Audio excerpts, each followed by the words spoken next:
it feels like to realize the person who's supposed to protect you is planning your death. Imagine sitting at a dinner table, your mother smiling across from you, while poison slowly dissolves in your tea. That smile, warm and familiar, hiding a calculation so cold it makes your blood freeze. This isn't fiction. This is the true story of Beatrice Wexford, a woman who murdered her own husband, killed her daughter's fiancé, and then set her sights on her children, all to preserve her grip on wealth and power. Tonight, we're walking through the marble corridors of Cliffmore Hall, where 7 people died, each death wrapped in respectability, each dismissed as tragedy, but every corpse carried the same telltale sign: the bitter scent of almonds, the unmistakable mark of arsenic. Before we begin, if you're drawn to the darkest chapters of history,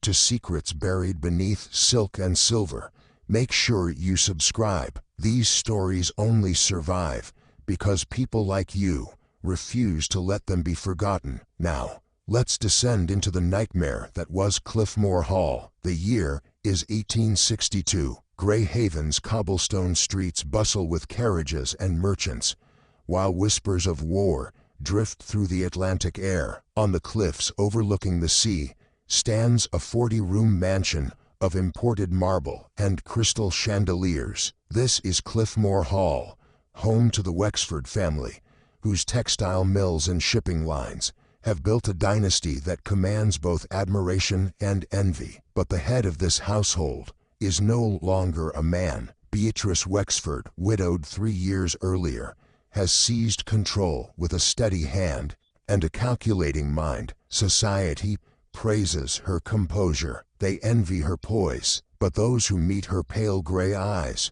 feel something colder, as though behind every pleasantry lies a ledger where every person is measured and weighed. She's tall, striking rather than beautiful, with silver threading through her raven hair. She wears deep indigo gowns that make her skin appear almost corpse-like. When she enters a room, conversation stops, not from respect, from fear. Her 2 daughters represent different futures. Isolde, 23, is gentle and kind, beloved by suitors. Lavinia, 2 years younger, carries wit like a blade, sharp, curious, sometimes rebellious. Beatrice understands that the family's survival hinges on their marriages. A poor match could spell decline. So when Isolde announces her engagement to Adrian Blackwood, a Boston heir to a shipping fortune, Beatrice sees more than a suitable match. She sees an opportunity, one that glimmers like a blade in half-light,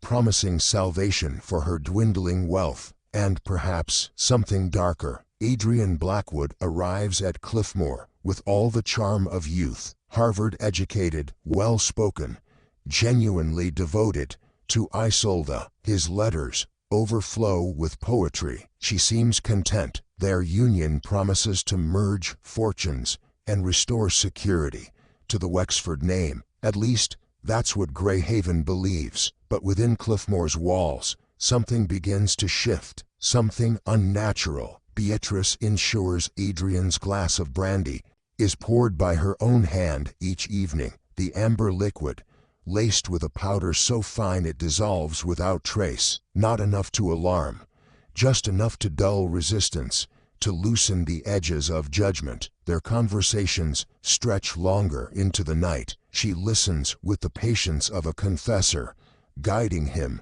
toward his insecurities. He confesses doubts about his law career, fears about living up to expectations, unease about the coming war. She responds not with solutions but with sympathy, her pale eyes fixed upon him with unwavering intensity. A hand laid lightly on his arm, a glance held longer than propriety allows, a smile suggesting secrets shared only between them. These gestures are so small they might be dismissed as accidents, but together they form a pattern, weaving a net around him. Adrian resists at first, though resistance brings no peace. When alone, his thoughts circle back to her, the scent of her perfume, the closeness that lingers in his mind. even when absent. He loves Isolde. He tells himself this repeatedly, but Beatrice unsettles him, and in that unsettling lies a pull stronger than devotion. Martha Quinn,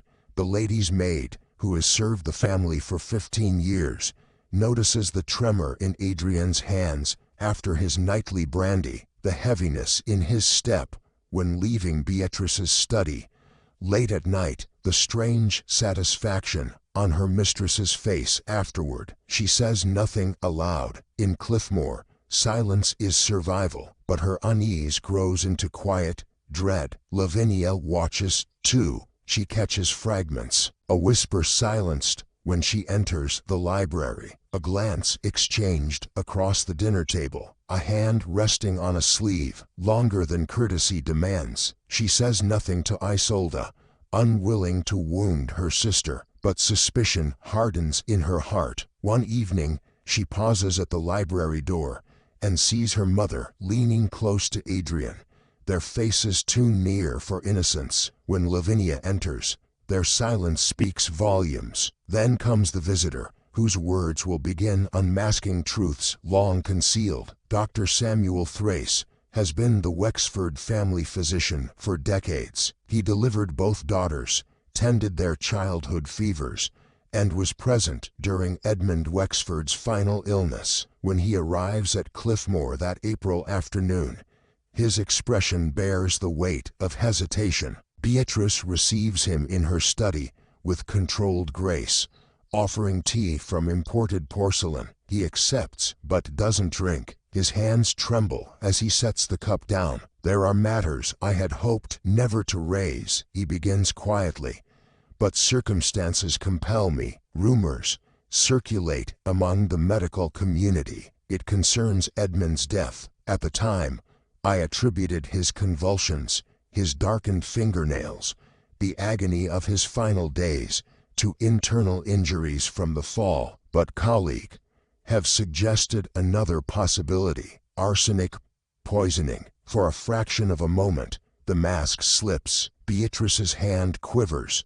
the china ringing against its saucer. Then the mask returns. "Surely you cannot mean my husband was murdered. By whom? For what purpose?" Dr. Thrace looks pained. "I am not accusing, I am warning. Questions are being asked, and they may reach ears less sympathetic than mine. What he doesn't say is equally important." These questions have been stirred by Adrian himself, who confided suspicions to a Boston physician after examining certain legal documents. The changes Edmund made to his will, the timing of insurance policies, all raising uncomfortable inconsistencies. Adrian, still caught in Beatrice's net, has unknowingly set in motion the very storm that threatens to consume him. When Dr. Thrace departs, Beatrice remains seated by the window, her gaze fixed on the restless sea. The careful edifice she has built trembles at the edges, yet she doesn't despair. Instead, she calculates. She has always known the past might claw its way back. Now that it has, she will turn it to her advantage. To survive, she will not only silence suspicion, she will bend it into a weapon. That night, as the household sleeps, she lights a single candle and drafts the outlines of a plan. Adrian will not simply be her daughter's fiancé. He will become her instrument, her shield, and if necessary, her accomplice. The game is no longer about wealth alone. It's survival, and survival demands sacrifice. She begins with subtlety, drawing him deeper each time. She offers glimpses of her calculations, just enough to make him believe he's part of her design, rather than merely ensnared by it. She praises his intelligence, seeks his counsel on legal documents,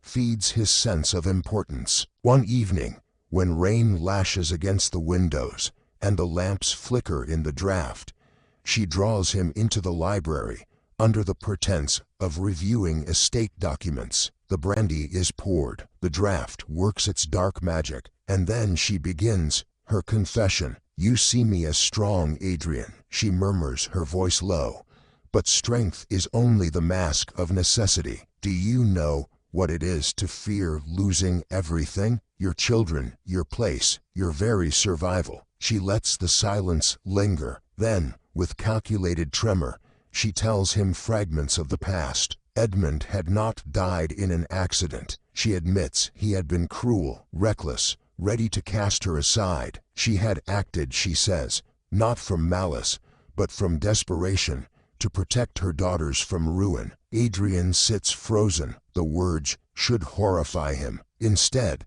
softened by her touch on his arm, her gaze holding his as if daring him to look away, he feels an unsettling mixture of revulsion and pity. She leans closer, her perfume mingling with the scent of brandy. What mother would not do the same? And now I need your help to ensure no further harm comes to them. In that moment, the line blurs. She is not the cold architect of murder, but a woman cloaked in tragedy, asking for understanding. And Adrian, torn by guilt for his growing attraction and misplaced loyalty, convinces himself that his silence is protection. To resist means betraying her trust, perhaps endangering Isolde and Lavinia as well. To yield means sharing in her secret. He chooses the latter, though the choice is disguised as compassion. From then on, their meetings multiply. Slowly, without fully realizing it, Adrian becomes her accomplice, not by signing his name or lifting a hand, but by sharing her silence, by failing to act. But Isolde is beginning to see. Driven by restlessness she cannot explain, she climbs to the attic one evening with a lantern in hand, seeking keepsakes of her late fiancé Nathaniel Gray, whose sudden death in a carriage accident left her grieving months before Adrian entered her life. What she discovers instead is truth, sharp enough to pierce the veil of her family's respectability. Inside Nathaniel's trunk, beneath folded shirts and worn riding gloves, she finds a leather folio bound with ribbon. Within are his handwritten notes, pages filled with observations, dates, and names. Her breath catches as she reads. Nathaniel had suspected that Edmund Wexford's death bore the signs of poison. He recorded symptoms: convulsions, discoloration of nails, a lingering bitter odor. He had questioned servants quietly, gathered fragments of testimony, even drafted a letter to the constable, urging formal investigation. That letter is dated 3 days before his own accident. The lantern trembles in Isolde's hands. Nathaniel had uncovered something, and for that, he had died. Her father's end, once a tragedy wrapped in sorrow, now reveals itself as murder, and the hand behind it becomes the only possibility that fits the pattern. Footsteps echo on the attic stairs. Panic surges through her. She shoves the folio beneath her cloak and forces herself to appear calm. Beatrice emerges from the shadows, her expression tender, yet her eyes sharp as glass. "My dear, why trouble yourself with relics of grief? The past cannot comfort you." Isolde swallows hard. "I thought perhaps I might find something to ease Miss Gray's sorrow." She still writes, seeking answers. For an instant, the faintest smile touches Beatrice's lips. Some questions should remain unanswered. "Child, they do more harm than good." She steps closer, and with that movement comes a scent, her perfume mingled with something faint and bitter, the same odor Nathaniel described in his notes. When Beatrice departs, Isolde trembles in the silence, looking down at the folio hidden against her breast. For the first time in her life, she sees her mother not as protector, but as predator. From that night onward, Isolde carries the folio everywhere, pressed against her body like a shield. She begins to watch her mother more closely. Every movement, every tone, each smile, concealing something colder beneath. Adrian too she studies, though what she sees fills her with dread. The man who once wrote her poetry now sits at dinners with a distracted air, his eyes straying toward Beatrice, more than toward his betrothed. Isolda's nights become sleepless. She replays her encounter in the attic, her mother's warning, the scent of poison woven into her perfume. The headaches that have plagued her now seem more sinister. Each sip of tea, each bite of food threatens to be her last. She writes a hurried letter to Lavinia, warning her in veiled phrases of their mother's true nature, begging her to trust nothing and no one. She seals it and tucks it beneath her sister's pillow. Her decision comes on the fourth night. She packs a small satchel with only what she can carry, the folio, a few coins, a cloak. She waits by the window until the house settles into sleep. At midnight, she slips barefoot from her room, moving swiftly through the servants' passage to the rear staircase. She has nearly reached the stables when a voice cuts through the darkness. "Going somewhere, my dear?" The lantern light reveals Beatrice, standing at the edge of the courtyard, still dressed in her evening gown. In her hand, she holds a revolver, its barrel glinting cold and unyielding. Isolda freezes. "I couldn't sleep. I thought some air might help." Beatrice steps closer, the gun never wavering. "And you thought to bring your belongings with you. How thoughtful." Her voice is calm, almost maternal, yet behind it lies steel. "I am disappointed, Isolda. I had hoped you might be obedient." Even now, terror surges through Isolda, but with it comes defiance. She straightens. "I know what you've done, Father, Nathaniel, and now me. You cannot kill us all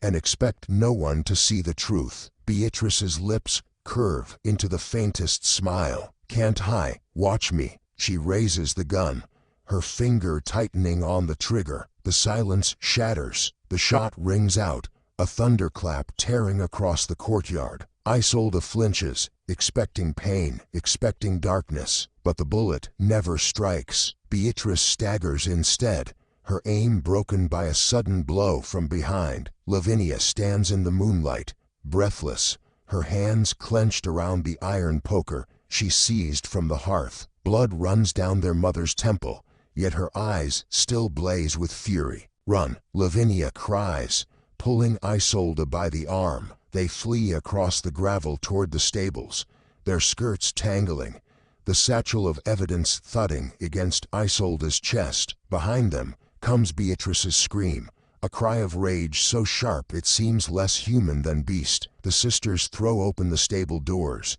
their hands shaking as they fumble with reins. At last they mount, spurring the animals forward just as lantern light flares behind them. Adrian appears in the doorway, weapon in hand, his face pale but resolute. Beatrice stumbles beside him, blood streaking her cheek. "Don't let them escape." The sisters gallop through the gates, the wind tearing at their hair, the pounding of hooves echoing like war drums. The road to Grey Haven stretches ahead, moonlit and treacherous, while behind them the shouts of pursuit grow louder. Isolda leans low. "If I fall, take the folio," she shouts, thrusting the satchel into Lavinia's grasp. "No, we ride together, we survive together." The chase tears through the countryside, shadows racing across fields and hedges. Every turn seems too narrow, every hoofbeat of their pursuers too close. Yet the sisters press on. At last,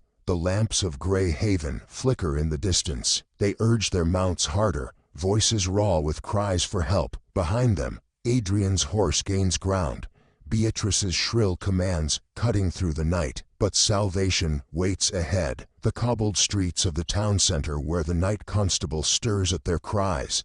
Lantern raised, musket in hand, the sisters burst into the square, their horses lathered with sweat, their faces pale with terror. "Help us!" Isolda cries. "Our mother means to kill us. She has murdered before." The constable staggers back in disbelief as Beatrice and Adrian thunder into the square. Moments later, the town awakes in chaos. Doors open, voices rise, and for the first time, the power of Cliffmore begins to falter beneath the weight of witnesses. The square becomes a stage of revelation. Villagers pour from their doors, Drawn by gunfire and thunder, Lavinia holds the satchel, its contents proof of horrors no one yet dares believe. Beatrice reins her horse at the edge of the square, her revolver lowered but not hidden, her face composed, despite the blood at her temple. My daughters, she says clearly, are distraught, overcome with nerves before the wedding. Do not heed their hysteria. But Adrian arrives moments later, his face pale, his hands trembling. He dismounts clumsily, and the crowd sees not a composed suitor, but a man torn apart. The constable steps forward, musket raised. What's this then? Guns drawn at your own children. Explain yourself. Isolde thrusts the folio forward. Read it. My father was poisoned. Nathaniel Gray discovered the truth, and for that, he was killed. My mother means to kill us next. Ask Dr. Thrace. Search the house. The proof is there. Murmurs sweep the crowd, suspicion growing like wildfire. Beatrice's smile falters. She opens her mouth to deny, but Adrian's voice breaks through, hoarse and unsteady. It is true, he whispers. Heads turn sharply. In the silence, he collapses under the weight of his own betrayal. I knew what she had done, and I said nothing. She told me Edmund was cruel, that she acted to protect her daughters, but it was lies. She poisoned him. She poisoned Nathaniel. She was poisoning Isolde, and I became part of it. The crowd erupts in gasps. The constable advances, seizing Beatrice's arm. She struggles, her composure cracking. Fools, every one of you. Without me, this family would have withered to nothing. I secured our place, and this is my reward, betrayal.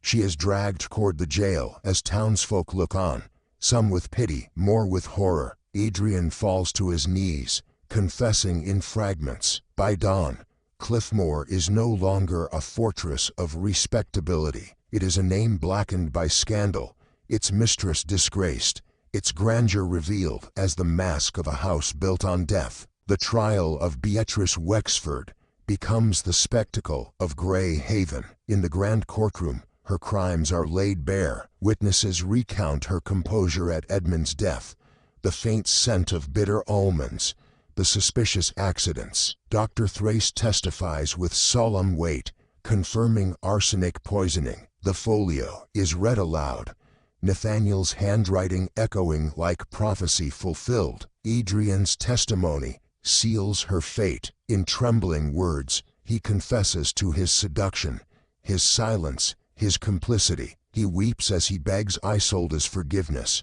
but her eyes never meet his. Beatrice never admits guilt. She stands in the dock, posture regal, eyes sharp, insisting until the final hour that she is the victim of slander. But when arsenic is discovered hidden in the lining of her gowns, in bottles labeled as medicine, even her sympathetic allies fall silent. The verdict is death by hanging. On the appointed morning, she walks to the gallows dressed in black silk, her steps measured, her expression unyielding. Some say she looks more like a queen ascending a throne than a criminal facing judgment. When the trapdoor falls, silence grips the crowd, broken only by the creak of rope. Adrian's punishment is 20 years in prison, though he serves only 12 before consumption carries him away. His final letter begs forgiveness. He knows will never be granted. He dies alone in his cell,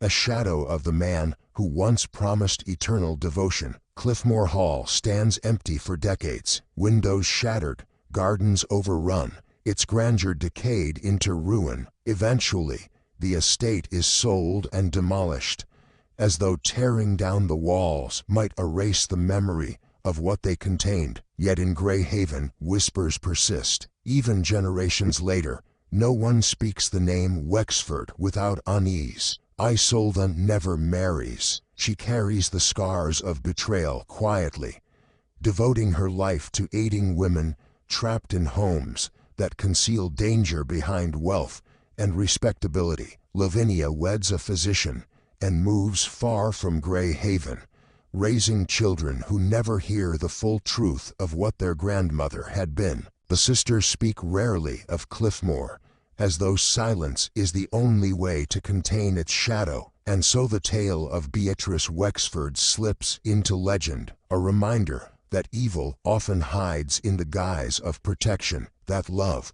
can be twisted into a weapon, and that the most dangerous predators are not those who prowl the night, but those seated at the family table, their smiles concealing poison. But here's the question that haunts me most. How many other Beatrice Wexfords exist today? Their crimes hidden behind closed doors, their victims too afraid to speak. How many family secrets are buried beneath respectability, waiting for someone brave enough to drag them into the light? If this story shocked you, the video on your screen was made for you. Click it now. Some truths refuse to stay buried.